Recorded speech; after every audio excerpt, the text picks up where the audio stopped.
T. Jones for Life, audience member of mine, said, "Hey VG, did you see that the Stellar Blade developers said they're planning to release the game on PC in 2025 and are expecting it to perform better than their PlayStation launch, using Wukong's success as their example." I read just the headline of an article when I saw your comment. I didn't go read any articles about it, but I mean, why are they bringing it to PC? So here's what I want to do.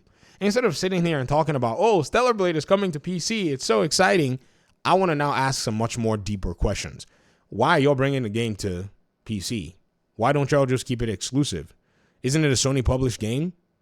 It needs to stay on PlayStation and not make its way to PC. There's no reason to bring this game to the PC platform at all. You know, right? That this is one thing that we need to talk about. PlayStation needs to maintain its exclusivity. I've seen a lot of people who've said, yes, this is what needs to happen. But you know, when we say this thing, we need to also point out the, consequences of what that might look like. Number one, they'll be broke. That's the first consequence. I mean, unless they go back to making their Nikkei game, which Shift Up has made and made a lot of money from, they cannot sustain Stellar Blade, a single player game, on PlayStation. It's an unreliable business enterprise. You will bomb your game like Final Fantasy bombed its game, right? So those will be the consequences if they decide to take that approach. Now we're talking. You see, all this while, the hubris has been there from a lot of the so-called PlayStation fans. They've been chatty, chitty chat. Their voice and their vocal cords, and I'm having a cough and my vocal cords are struggling, have been loud. Well, Final Fantasy did well, and they have unrealistic expectations. This was a YouTuber who supposedly one that's influential in the community, Colin Moriarty. They said that, well, Square Enix has always had unrealistic expectations in a way to cover for the abysmal sales that Final Fantasy had received. Could it even be? Because some people have talked about the quality of Final Fantasy basically going down. As much as people have said that Game Pass reduces quality of video games, could it be that because they were guaranteed money, the quality of their game actually did go down? Let's ask some questions out here, people. Let's see what's going on. Could it be that because they felt that they were guaranteed investor money, they were guaranteed at least a certain amount of development cost, that they were not too concerned about quality in their video games? Hey, I'm just asking the questions. I'm not saying that there's an answer one way or the other.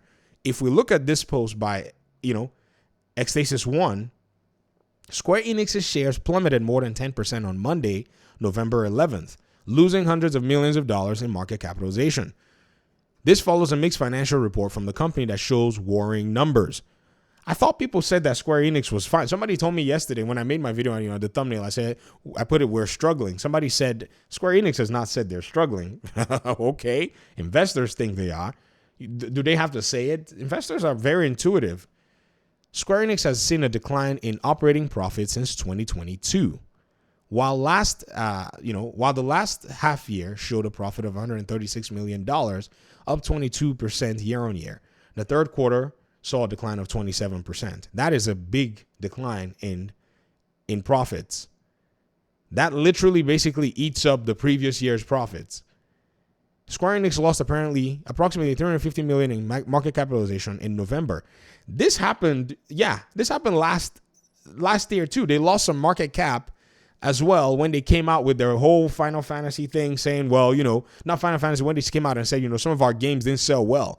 They never mentioned any games. They were vague. And some people said, well, it's not because of Final Fantasy. It's because of their other games like Octopath Traveler and blah, blah, blah, blah, blah. They were clearly they were obfuscating the data at the time. While stock prices do not always reflect the actual health of a company, they do show the current skepticism of investors. Heck yeah. The JRPG Final Fantasy 16 had a low-key launch on Steam in 2024 and only managed to sell 289,000 copies on that platform.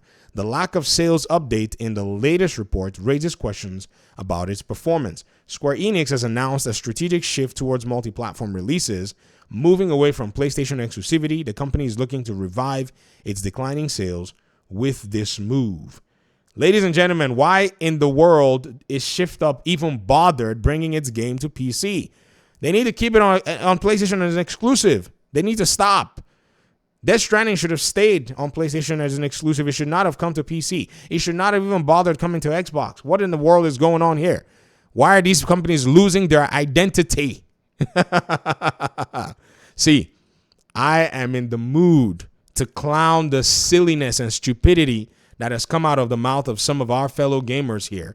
Because for some strange reason, they refuse to see the truth. It's not as if the picture is not clear to them. It is very clear. But they refuse to dial into what exactly the truth is. And so now we have to actually logically dismantle the madness. And I'm going in the jest form because, man, with all the seriousness, many of them fail to listen.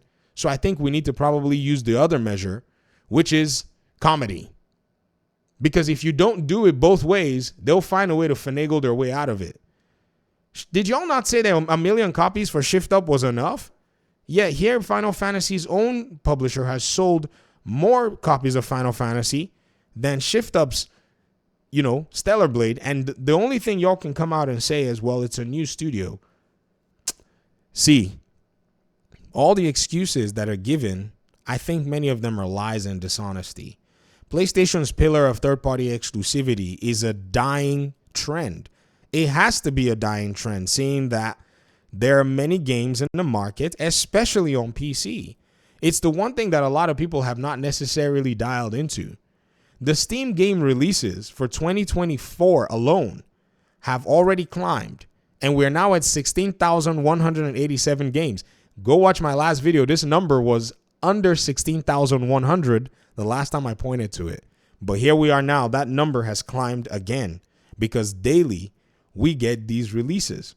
You can see them yourself. You can go and look at all of them. They're all there. And they are bringing in a lot of peak players. A lot of peak players. Of course, T. Jones, the audience member that put the comment out here, they want to mimic Wukong's, excellence. Because PlayStation players are playing Call of Duty. Xbox players too. This is not relegated to just PlayStation players. PC has a big diverse base that will carry your game. If we look at the Circana list, even for this cycle of players and their active engagement, it's PC that's still playing Helldivers 2. PlayStation players, they don't abandon the stupid game anyways. They don't care. Like, it's not even in the top 15. You don't even see it. So Shift Up. I'm glad y'all are being honest with yourselves. And for those who want PlayStation games to stay on PlayStation, stay in that dishonesty, and reality will continue to clown those arguments that you're making, because we all know that they are failing arguments. The gaming industry has shifted. There is no reason for a third-party studio, even when another platform helps you publish your game, to stay exclusive, because it will lose you money. That's all it's going to do. It's only going to serve them. They're going to sell consoles on your head. You need to find creative ways for better agreements.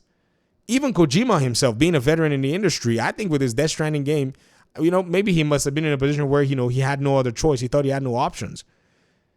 But today is not the day for that, because you'll find out that your game, you're going to be buying your game back from Sony and moving it to Xbox. I think that's the direction Shift Up is going to go. They're going to buy their game back and then bring it to Xbox. This is not going to be a surprise for anyone. Talk to me in the comment section, folks. I got to go. Thanks for watching. Peace out.